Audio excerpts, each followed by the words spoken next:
Alright, so I just came back from doing some stuff around, and yeah, this is my backyard.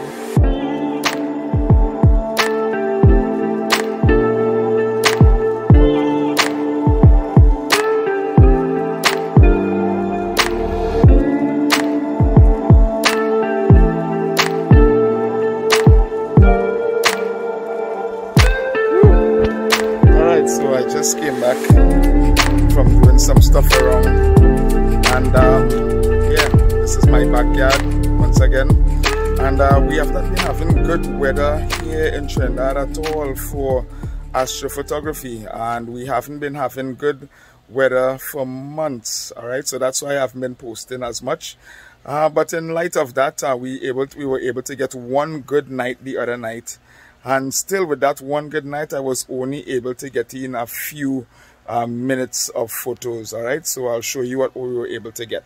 So before I go or get into the tutorial in itself, I want to start off by showing you the gear that I used for this project. All right, so I'm just going to use a little slideshow here. All right, great. So the first thing that I want you all to know is that the image that I took, I did not use any expensive gear. I did not use any star trackers at all. It was an on-track image. All right, and the first thing that we have as part of our arsenal for this shoot is just a basic tripod. All right, now, so I want you all to know that anybody can do astrophotography. You don't need to get all of the expensive equipment. You don't need to go into a whole lot of expenses initially, but I'm very sure as that astrophotography bug grabs hold of you, you will want to get all of the necessary equipment. But just to let you know, you don't always have to have all of the big expensive equipment. So I have a basic camera tripod. All right, it does cost me a couple bucks here in Trinidad and Tobago. So it's just a basic camera tripod, and along with that I have my Sony mirrorless camera. It's a Sony A3000 20 megapixel camera. It's one of the first generation Sony mirrorless, and I wanted a mirrorless camera because of the low light capability, and nothing is wrong with the DSLRs, but if you want to get really good low light capability, a mirrorless camera is the way to go. And you don't need to get the big expensive Sony A7 or the A7S. I opted for, as you can see here, the first generation Sony mirrorless by the name of the Sony A3000, and it's a really good camera, gives you great results as well. All right, so the third thing that we use is a Tamron 35 to 135 millimeter lens. I want you to know that this lens is one of the best lens that you can buy for astrophotography. As a matter of fact, if you can get a prime 135 lens, it is wide enough and also allows enough telephoto to get you into some really nice targets like the Andromeda Galaxy, the Orion Nebula, and of course Rho Ophiuchi that we took a couple days ago as well. Right, the fourth thing that we use is that we use a 2-second exposure time for our project, and just in case you want to know how you calculate that exposure time, you can use either the 300 rule or the 500 rule depending on the type of camera that you have.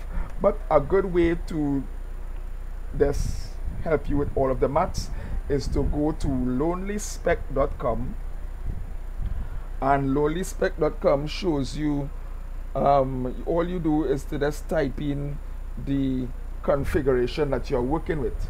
So for instance, the type of camera that you have, the megapixels and so on. You put in the focal length that you're using. You also put in the f-stop that you're using, and voila, Lonely Spec gives you the exposure that you are supposed to use on your equipment. You can't get easier than that. All right, my friends. So continuing along, you would need an intervalometer. Some cameras actually have an intervalometer built into it. If you do, you are one of the lucky ones. All right, but my Sony A3000 does not have a built-in intervalometer, so I got an intervalometer, and what I do, I programmed it to take unlimited amount of exposures, but when I saw the clouds rolling in, I had to pack up the project for the evening. One thing to also bear in mind when you are using the intervalometer is that you must also add enough time in between the shots to give the camera time to process the photos. Now I'm using 2 seconds exposures, but still the camera needs time to process that because it is shooting in RAW, and you must shoot in the RAW format. All right, so while it is shooting in the RAW, you would want to give yourself, give the camera, I should say, enough time to process those photos and settle back down before it takes another shot. So I normally put in 6 seconds in between the 2-second shot, so it gives the camera enough time to process the photo and settle down before it shoots off another one. All right, or takes another photo, I should say. All right, so with that said, we are going to get into how we were able to get our photo of Rho Ophiuchi. All right, so now that we were able to set up and locate our target, let me open up a web browser here, and I am going to show you where our target is. All right, let's open up some images. Wow, and you see all these nice fanciful images here. All right, let's look at the location.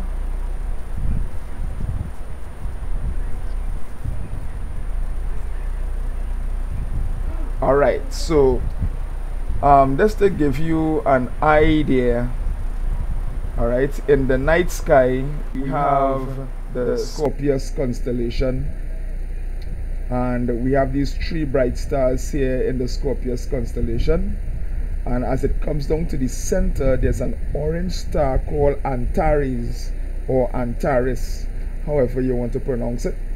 And all you have to do really is to focus your 135mm to this, put Antares to the center, but if you want to get more of the dark nebula and so on that you see in here, you can focus, you can put the Antares just at probably a little lower than half of your screen on your camera, and by doing that you'll be able to get a lot of the complex clouds and all of that. So that's what I did in order to capture, but as I said, I was only able to get roughly about 300 or so, close to 400 frames, and with those 400 frames I was able to get a sort of a good image.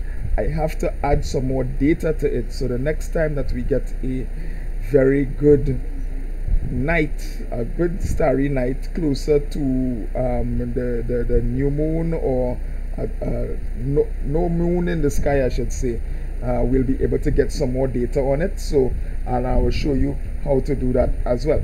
So after I took my 400 frames, now after about 30 or so frames you need to recenter. So I stopped the intervalometer and I recentered the image, and then I let the intervalometer take over after I recenter it, and it continued to take the images over and over. Alright, so after doing that, you will end up with quite a bit of images. Alright, so what you normally do, and for those of you that are brand new to astrophotography, you have to create, as I have done here, you can see that you have to create 4 folders as I have done here, and you name these 4 folders biases, darks, flats, and lights. The lights are your images that you have taken. These are called your lights. Alright, and as you can see here, all of them are very dark. As a matter of fact, let's just open up one of them so we can have a look. I'm using Rho Therapy here to open up one of these images, so you're gonna have a look, alright, at what the camera itself sees. Now with our natural eyes looking up to the sky, we are going to see a few stars. You can see Antares here, right? You can see Antares here, and you can see the other stars that are around. But I want you to know that when we finish processing this, we're going to be able to see some stuff pop out that you've never seen before. Trust me. All right, so that is, all right, a look at the raw files, and as I say, is over 300 of them here, and you put those into the lights folder. Where did I put my thing? Yeah, you put those into the lights folder. All right, so after you put your raw images into the lights folder, the next thing that you would want to do, or I'm actually jumping the gun here, but before we finish the biases, this is quite an important not really the biases, I should say the darks. The darks are very important, and what these are correction frames. The flats, the darks, and the biases are correction frames, and the reason why we need correction frames is simply because of the curvature in the lens that we use. You'll find that you will have a lot of vignetting, and if you don't know what vignetting is, you can Google it, but it really is a curvature in your photos. All right, and there's also a lot of unevenness as it pertains to exposures to the edges. So what the correction frames do is that they smoothen out those, and of course the more advanced photographers will want to pull me up and all of that, but basically that's what the correction frames do. All right, they help get rid of noise, the amount of noise that is in your image, and they help smoothen out those vignetting and sort of imperfections that you have. And I will go along, as we go along, I will show you the other things that we can do to get rid of the imperfections. So after you have taken your lights, right, before the image sensor in your camera cools down, you need to take the darks. And what the darks are, and I'm going to pull up again with Rho Therapy, and it will help to help explain what I'm talking about. With the darks, what the darks are, as you can see here, it's 2.5 exposure time. That's the exposure that I use. The ISO was 1600 that I use. And so you put the lens cap on your lens. Yes, so there is a time when you can shoot with your lens cap on. A little photographer joke there, right? So you put the lens cap on right after you finish taking your lights, and you take as much as 30 or 40 depending on how many shots for this project I took this about 30, which was more than enough because I wasn't able to get as much lights. As I said, it's about 398 light shots I was able to get. So I used the same exposure speed, but as you notice here, the right, go right in, you can see here that it is just the actual noise that is on the sensor that is recorded. So this noise fills in all the imperfections in the image sensor, all right, and that is one way of getting rid of some of the imperfections there. Let me remove this file that is normally generated by Rho Therapy. Right, so as you can see here, I have my dark files that I took with the lens cap on, and that was able to help us out there a bit. So after we take the darks, the next thing we do is we go over to taking our biases, and that is what is in this folder here. Now the biases are shots that we take with the lens cap on, but you go to the highest speed that your camera can go. In my case, it is 1/4000th of a second, and when I say speed, that's the shutter speed. And as you can see here, it's 1/4000th of a second. I just put it to the highest speed that my camera can go, and I just let the shutter run, and I took this about 30 or so again of these bias frames. Now I don't know if there is a rule as it regards to how many bias frames we take, but for this particular project I took the same number of bias frames as I did my dark frames, and so it was just about 30 or so. Right, 1 2 3 4 5 6 7 8 9 10 11 12 13 14 by 2 28 and 2 30. All right, 30 of the bias frames, and you put those into your biases, and it must be labeled biases for the program that we are going to be using afterwards. Right, now we said we are going to be using 4 folders, but I only explained 3. Right, so our final folder, it is going to be the flats folder, and this is what I have here. And you can notice that in my flats folder, all the images are just white.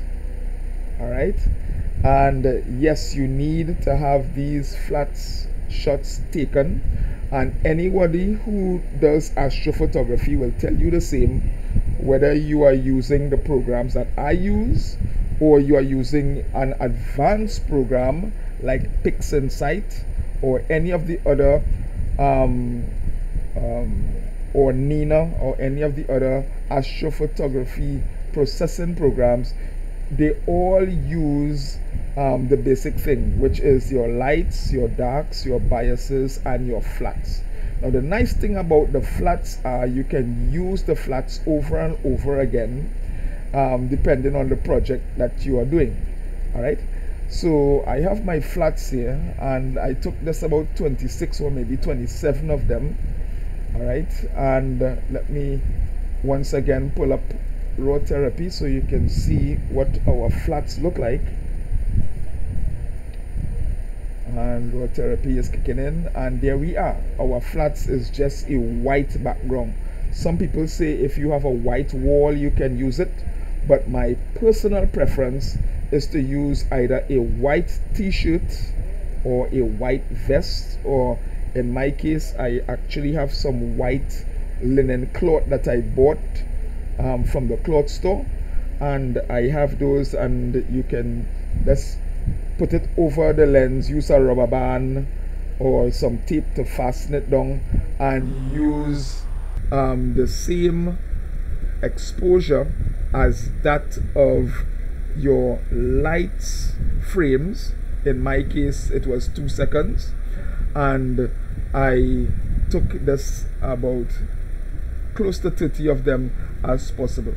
All right, for this particular project I actually use napkins. So I covered my lens cap with some napkins, and I was able to get these shots in order to do my corrective frames there. Great. So we have our 4 folders. All right, we have our 4 folders, and with those 4 folders on our desktop, we are going to be using 2 programs in order to get our final image. So we are back, and we are going to be using 2 programs in order to process our Rho Ophiuchi, or whatever target actually, because I am going to be during the balance of this year, we have some targets that we have in mind. We have our Andromeda galaxy. I'm hoping to get some really good data on that this year, but the weather here in Trinidad and Tobago is really terrible, and then on top of that we have Sahara dust that is giving us real problems with visibility in the night sky, in the day and in the night as well. All right, we have the Andromeda galaxy, we have the western veil, the eastern veil, the witch's broom in the Cygnus region. We also have of course the Milky Way. I have to still get my 2021 Milky Way shots. So we have quite a bit of shots that we want to do, but it does not matter which shots, which area you are focusing. I want you to know that the process is basically the same. All right, so there are 2 programs that we are going to be using in order to process our photos, and one of those is my favorite astro-photography program. And when I learned how to use this program, I tell you, my mind was blown. I was so excited. I was so glad.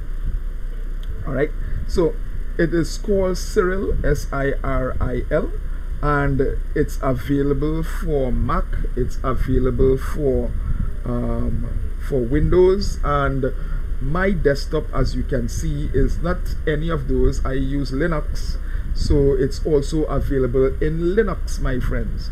All right, so it's very easy. Once you go to any web browser, in my case I have my browser up here, and you go to Siril, right, and you can go direct, excuse me, to the Siril website, and of course you can download either for Apple or Linux, sorry, Windows, or for Mac, or if you're a real techie and you can get the source code and do your own implementations and that kind of thing, that will be fine. All right, and so it lets you know that what the program does, it stacks like Deep Sky Stacker. So for those of you that are having difficulty using Deep Sky Stacker, which I find is the easiest program to use, or maybe you're using Linux and it's not available, you can use Siril as well. It enhances your images, all right, the workflow, and of course you can see the Horsehead Nebula in Orion here, all right, processed by Siril. Quite a bit of other nebulas here, as you can see. All right, and so it's a wonderful program, my friends. Okay, that's my wife's phone going off there. All right, so right, so this is what you get when you first open up Siril, and I'm going to just enlarge the program here so that you can see. Right, so looks intimidating, but it really is not. The first thing that you would want to do is you go down to this area here called Change Directory, and when you click Change Directory, all you do is you look for where you placed the photos, place all of your photos. In my case, it was in a place called File Backup. All right, and I actually labeled my project, and I will encourage you to do that as well, so that your files wouldn't be all over the place. It's in the file called Rho Ophiuchi, and then I click open, and all of what Siril does, all of the all of the stuff will be done in that folder. All right, and so you click that. Here's where the magic takes place. You go up to scripts.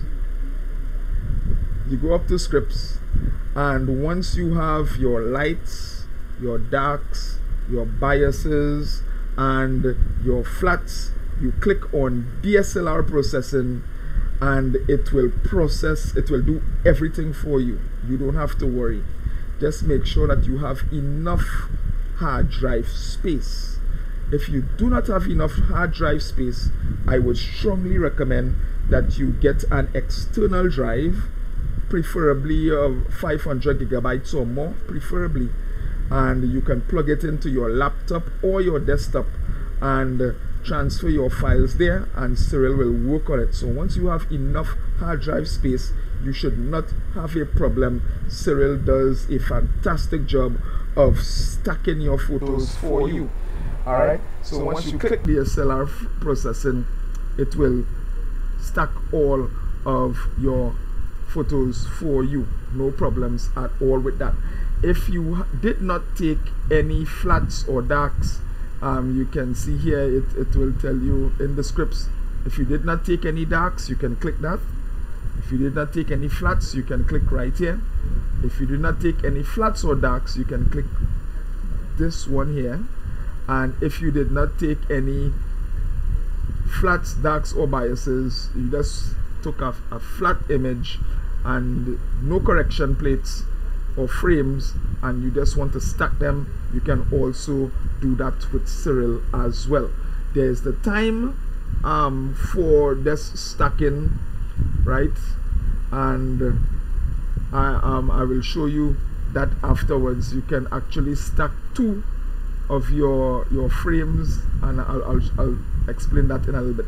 All right, so once you hit DSLR processing, Siril does all the rest. It takes about 2 hours or maybe less if you have a supercomputer, but on my rig it took about 2 hours to process all of the stacking, right? Because what it does, it takes the photos, first of all it converts them from raw to FITS files, I think, and then from FITS, then it stacks them together, and you end up with a wonderful image at the end.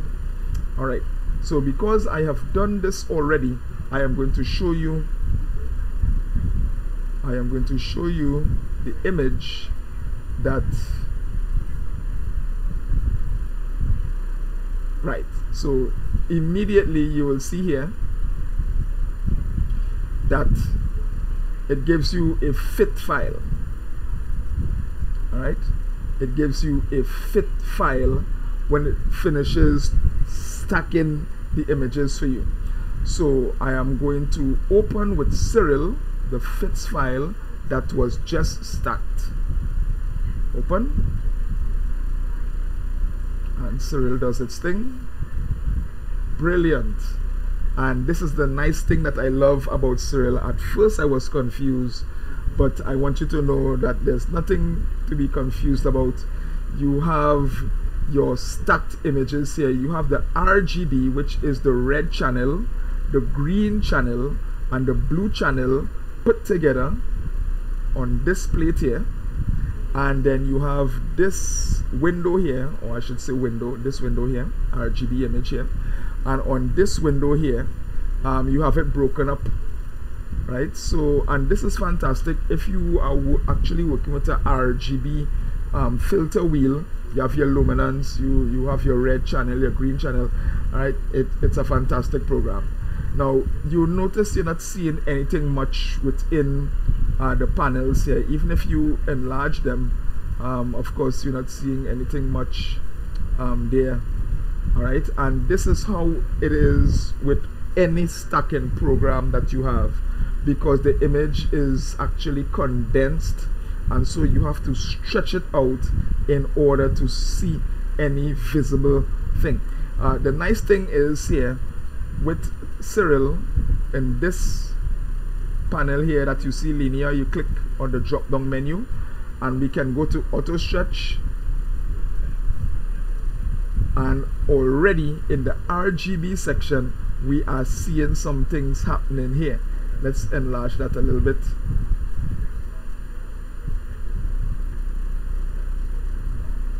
I'm going to put that right. So immediately you are seeing some things happening here.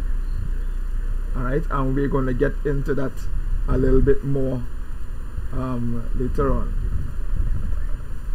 Right, we're going to get into that. So I clicked on auto stretch so we can have an idea what is happening. Now understand, at this point the image isn't stretched as yet. The image isn't stretched as yet, but this is how it would look when we finish do our thing. Right, so the first thing that we are going to do, I want to minimize this one here for a little bit, and I want to bring up the main panel here, and we are going to go up. You see this image processing tab? We are going to go to that image processing tab and we're going to click that, and the first thing we're going to do is that we are going to do a color calibration, right? And we click color calibration,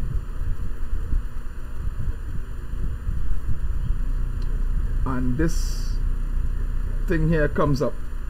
So in the color calibration, what we are going to do is that we are going to be using this black and white panel here. We are first going to pick a black portion of our image by using the left, using the left mouse button. We're going to select, I'm going to select this portion here. Right, let me do that over. Let's select a little portion here. Great. And as you can see, in this portion of our image, there is no background there. So it asks you for a background, and I am going to click here, use selection.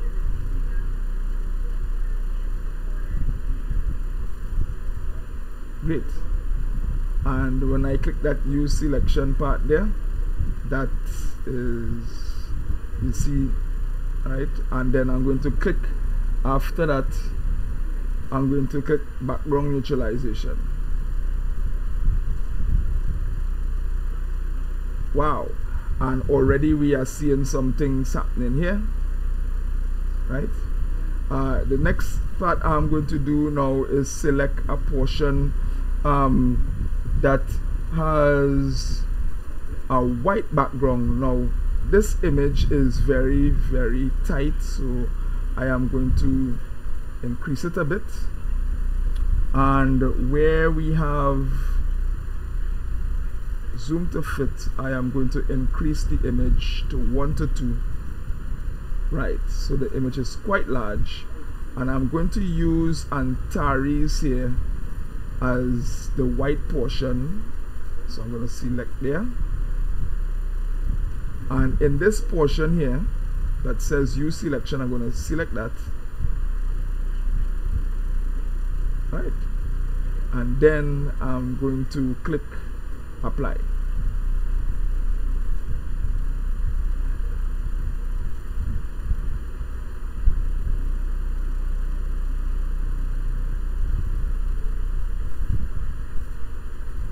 Right, so now that we've done that, notice that our image, now whatever you have done over on the other panel here, it is going to be reflective on the other side. So I'm going to go back down to zoom to fit.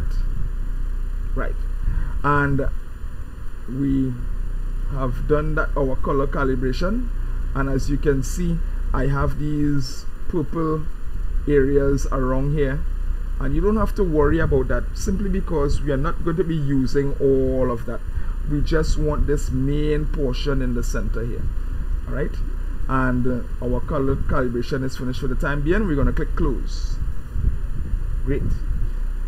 Right, so after we've done that, notice that we have sort of a green noise in our image here. On this side, you have a sort of green noise. So it's a good thing that Siril has something to remove that. And you go down here to remove green noise, and you click that with one click of a button, right? And you don't have to adjust anything, maximum mask and all of that. I simply leave it on average neutral and I click apply. And Siril is doing its magic. And you see that the green tinge that we have is completely extracted from the image. Right? So the next thing that we are going to do, as I said before, now we click auto stretch here, but I'm going to put it back to linear, and it's like completely black. All right, but we don't have to worry about that.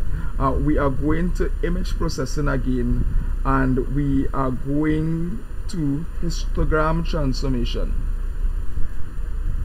And in histogram transformation, you can do your tweaks and so on, but I am going to hit what somebody coined the nuclear button by pressing this button here, that automatically it auto stretches the image using an algorithm for me. So I'm going to just click that, boom, and watch the magic takes place, my friends. Wow, watch at that. Automatically, all right, everything lines up there. Now my blue section, I can probably go to blue here, red, green. All right, great. So everything, as you can see, it's already aligned there as best as possible, right? Siril really does a fantastic job, and you click apply.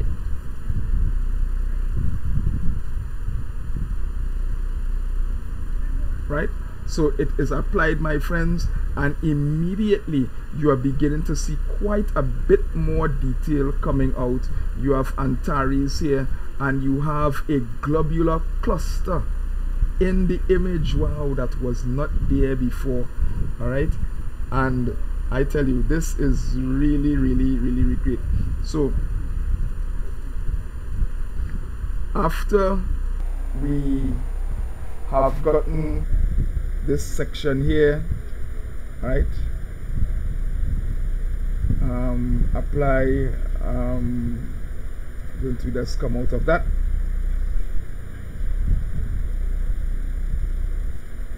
and if you're in the cut slider, right, if it wasn't already slided to the right, I want you to slide your cut slider, right, all the way to the right. All right, great. So the next thing that we are going to do now, we are going to go into another section once again in image processing. So you see how fun Siril is, and my friends, this program is absolutely free. You don't have to buy it. So if you're like me, finances are very tough to come by, especially in the COVID. It is very hard to be spending money on a hobby right now, you know, more for food and all of that. So right now we are going to go up to async transformation, until click on that. All right, and this black point here is where we are going to have a bit more contrast in our image. So we want to slide that black point all the way to the right. Boom. Wow, are we seeing that? So it took a bit of the dust out. Let's slide it back halfway and see. Right, so the image sort of had a sort of dusty look to it, but by sliding it all the way to the right, all right, and you click Right, it gives you this nice contrasty look here. Click apply, and of course that is what we are looking at. Great. So the next thing that we are going to do right now, we want to crop our image.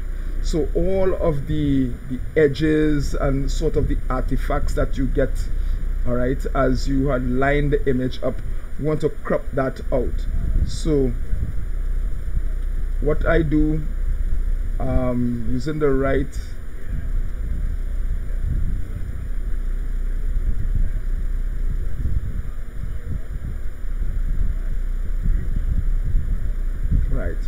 so all I did was to draw a box using my mouse, and you stretch it out using these toggle lanes here, right?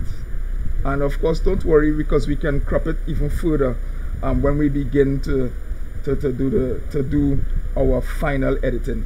We want to right click, and you see that word crop there, you click that, boom, and my friends, you can immediately see Antares brilliant star, all right, and my how to say, my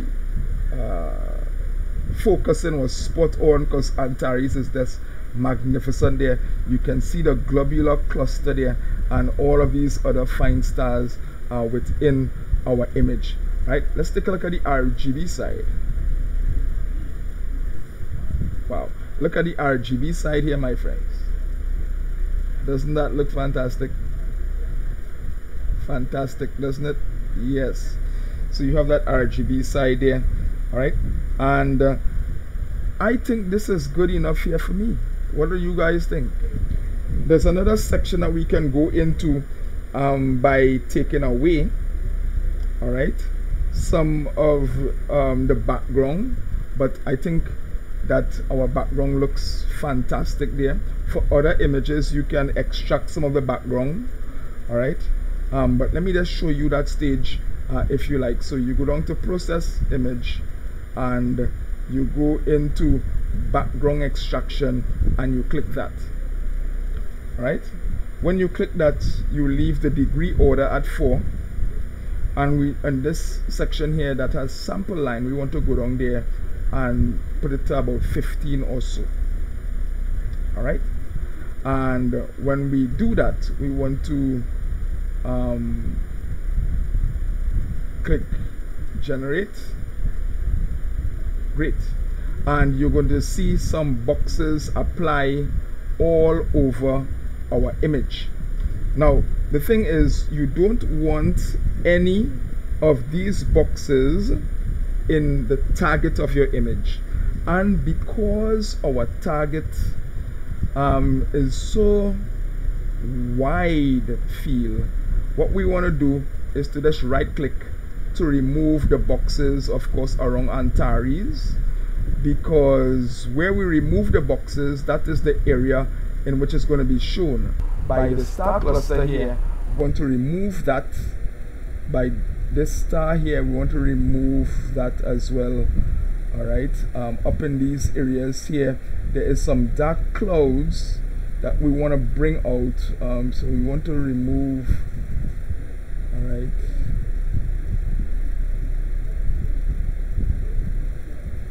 Here, of course, here we want to remove that there, all right? Around here you want to remove, and don't worry if you make a mistake, guys, don't worry at all. You still have your original image that you can get back to, all right? So I'm just removing where I think it's going to be all right there for me.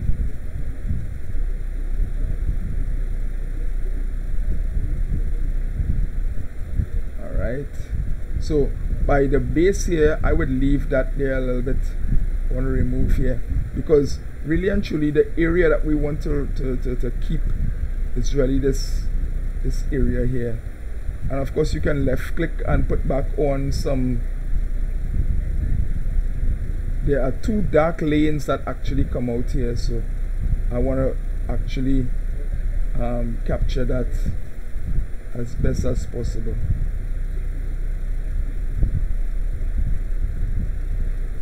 Alright, I want to remove here.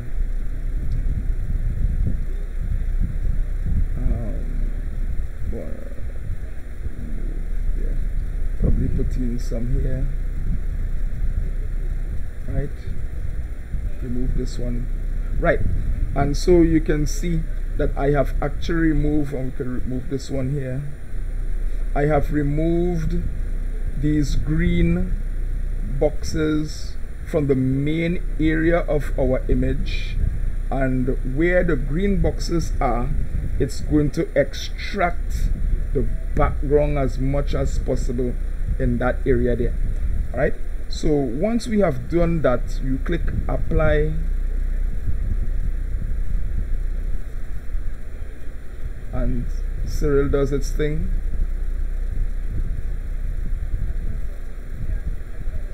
Right, it says this will compute the synthetic background and will apply the selected correction. So you apply, it does its thing, and then when you finish, you close the window. Great. And you won't see much of it here, but when we carry over to our other image, our other processing program, we will have some more on that.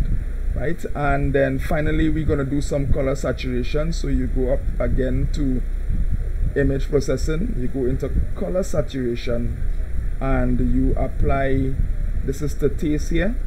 I'm going to slide it all the way to the right because you can slide it back at any time. And our RGB section looks fantastic. You actually see some blue stars are coming out there. You can actually see a little bit of the dust lanes here and here. All right, and you click apply. There you go. And already, my friends, our image is just about ready. Our image is just about ready to go to the next stage. So what do we do from here? Now, some people would just probably leave this as here and just click save as, all right, or just they would just save it. But what I want to do is to show you that right now it's in a fit format. We want to save this into a TIFF format by heading down here, and you see this word here, TIFF. You click that. Alright, and because I have done this already, I'm going to give it a different name, result version 2, and I'm going to click save. Alright, it's going to ask me if I'm sure. It's going to save it as a 16-bit. Save. There you go. And already, my friends, notice that we had a totally dark black image. You wasn't seeing anything at all. Now you have a more comprehensive image here, and we're going to take a greater look at this image in our next stage, where we are going to be using the GNU image manipulation program, also known as GIMP, another free processing program, my friends. And it's available in Linux, it's available in Windows, it's available in Mac, and it's completely free. It's a powerful tool, and we are going to go there next for our final image processing. Okay, so I'll see you guys soon.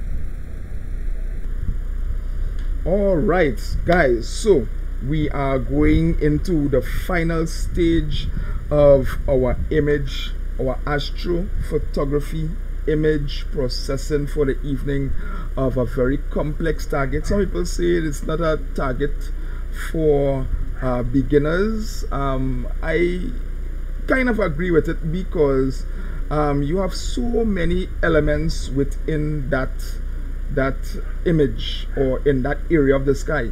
You have dark nebulas, you have reflective nebulas, you have a star cluster, which is my first time in my life I was able to capture a star cluster. It looks fantastic, and All right, and then you also have the bright star Antares. You have some nice dark dust lanes. Now you won't see as much detail in my image, all right, because of the little time I was able to get because of our weather here. But once again, if we go into Rho Ophiuchi, all right, let's go here, the nebula, and let's go to some images, and let me let you know the type of imagery you're gonna get. This one here is more realistic, all right, and this one is a 900 by 600 image, all right, and as you can see here, you have the dark lanes, the dark clouds. Now this is only done when you have as much, probably a couple hours of data on it.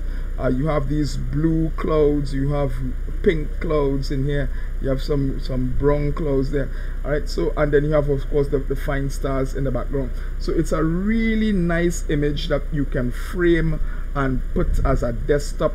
You can print it out, put it as a nice photograph, blow it up real nice, put it as a nice conversation piece in your living room or in your bedroom. You can put your name to it, put it on a t-shirt, all right. So it's a really nice image if you get the data done on it. There's some people who do some close-up work, right, and you can see the globular cluster here, the star cluster, all right. Here's another image as well, all right. I don't know if they extracted the stars, but I love that globular cluster in my image, all right. I love how the globular cluster looks in my image. So all right, so that's what the image, if you really get some nice data on it, this is what it would look like. So let's see how much we were able to get. Now when we do our calculation, you'll recognize that just about 400 photos is really not enough, right? So what we will have to do is to put some more data onto the object, and then we will see. So we're going to be using GIMP for this second part here, and GIMP is a standard program available on all Linux platforms, all right, whether you are using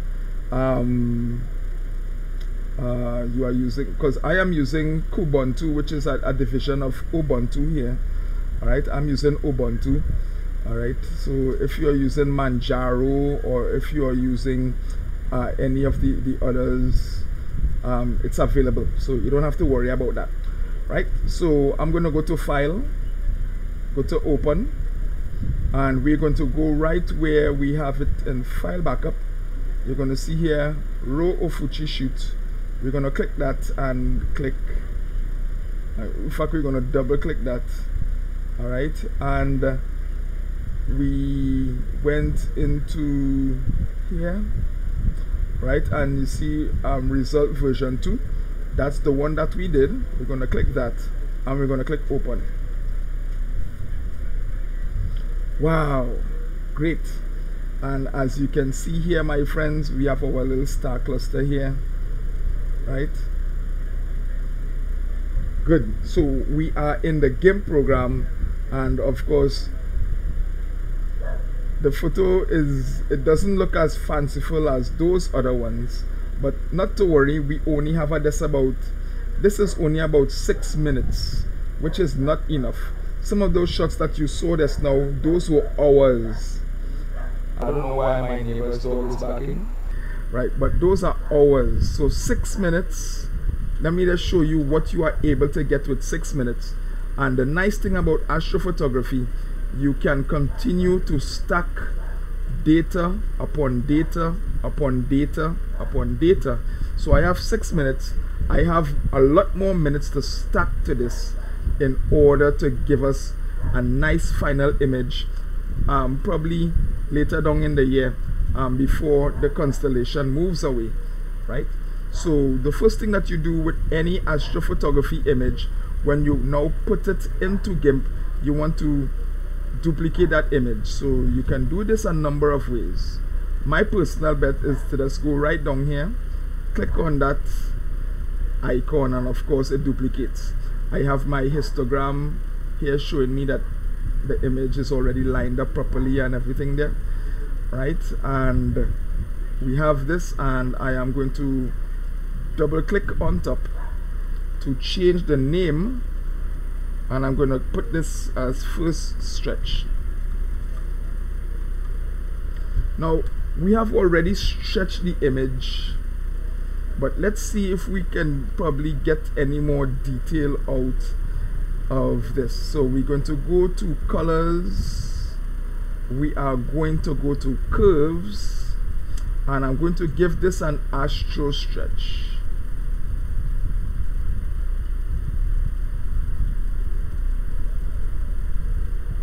I'm going to give this an astro stretch.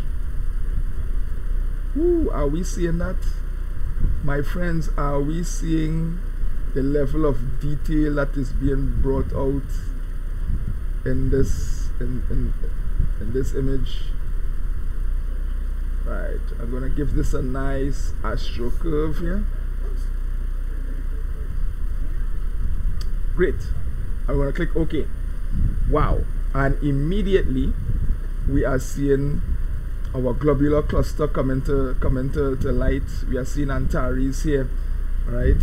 We are seeing some little dark patches around. Now mind you, this is only 6 minutes, all right? And as I said, we have more data that we would want to add to this. So we just want to get as much information out of this as possible, so we can probably do some preemptive or how should I say, some early Instagram posts, right? So we are going to go to colors again.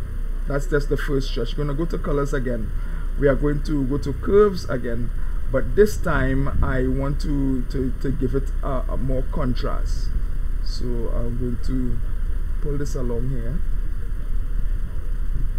All right. I'm going to put some more darks into it. Alright, and then I'm going to bring this down a little bit.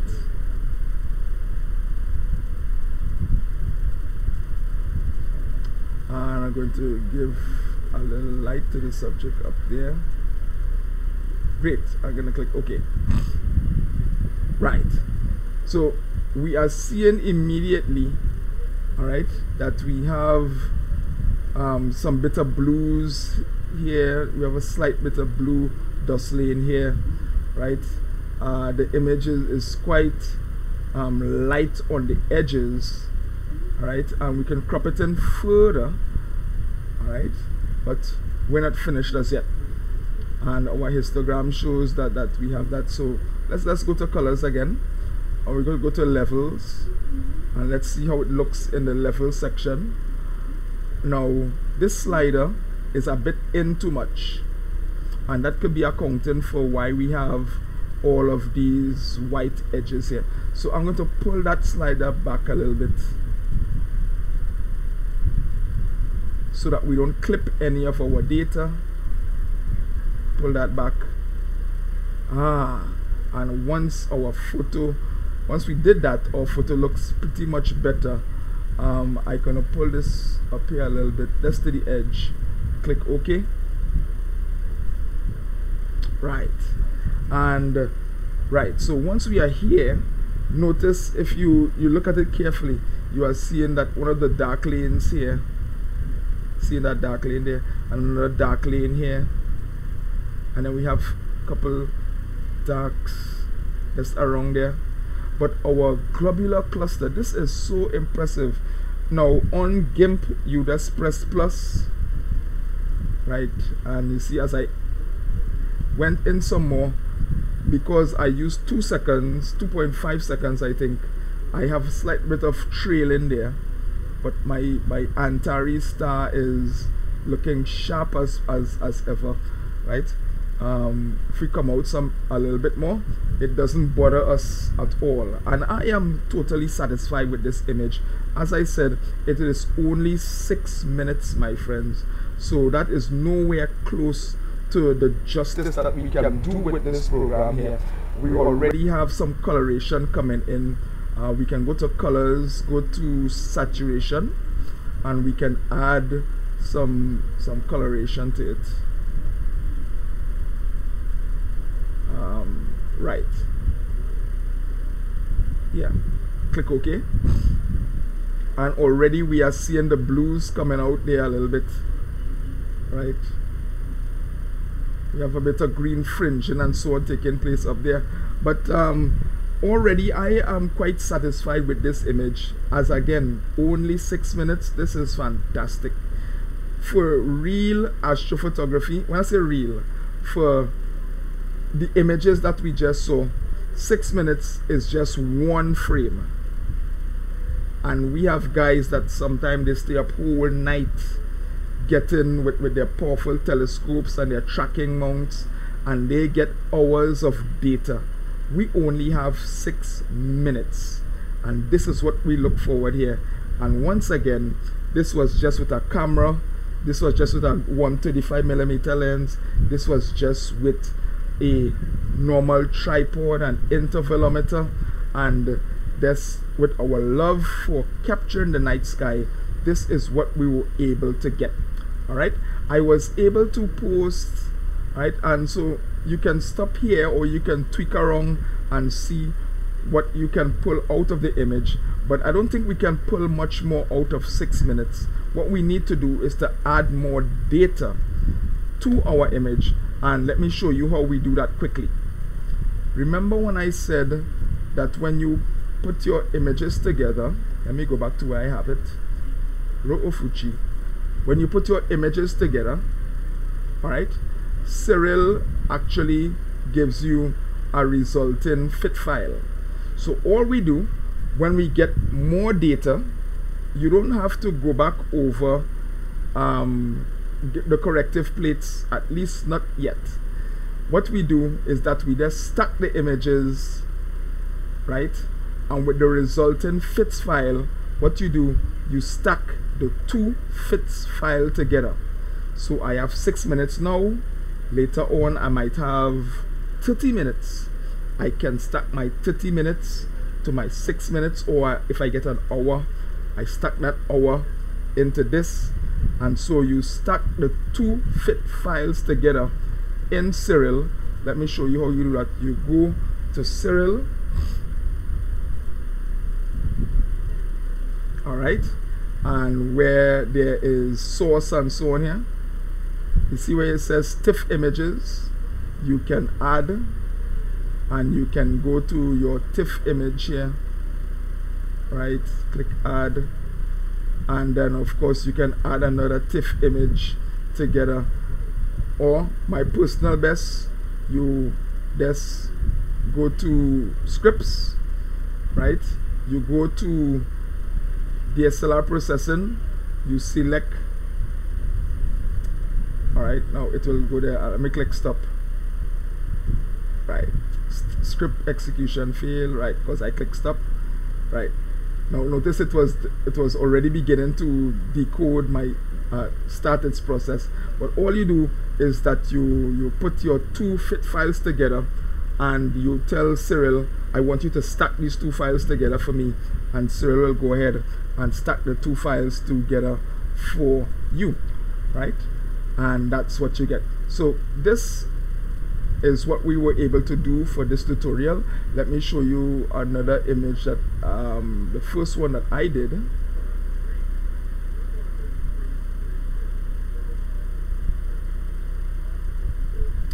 All right, and it's here,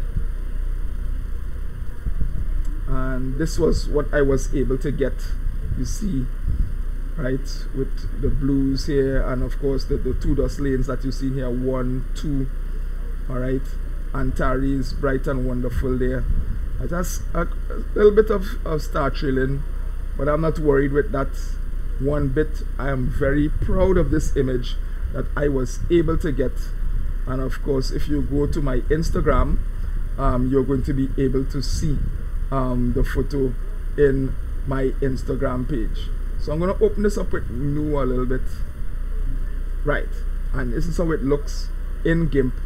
And right, this is how it looks. You can see clearly the two dark dust lanes here, one here, the dark areas here. You can see the blue areas here as well. All right, and as I said, this is only 6 minutes. Okay, so that's it for our tutorial for now. That's it for our tutorial. Thank you guys for following me on this tutorial very much. I trust that you were able to learn something from it. All right, and that you were inspired to take up astrophotography as a hobby and make use of the free time that you have during the lockdowns that are taking place around the world. All right, so this is Desmond O'Neill of O'Neill Photography. I want to encourage you to follow me on TikTok, follow me on Instagram. You can follow me on Facebook as well. There's O'Neill Photography there. We have our astrophotography section, and of course you can follow me on YouTube, where we are going to be giving out a lot of tutorials, nice fun stuff and things about astrophotography. And of course, please support us on Patreon. It is only $5 a month. All right, and you have total free access to the information there. All right, and so we encourage you to follow us on all major social media platforms. All right, so take care, and we're gonna be meeting with you again sometime soon. Have fun, and no matter where you are.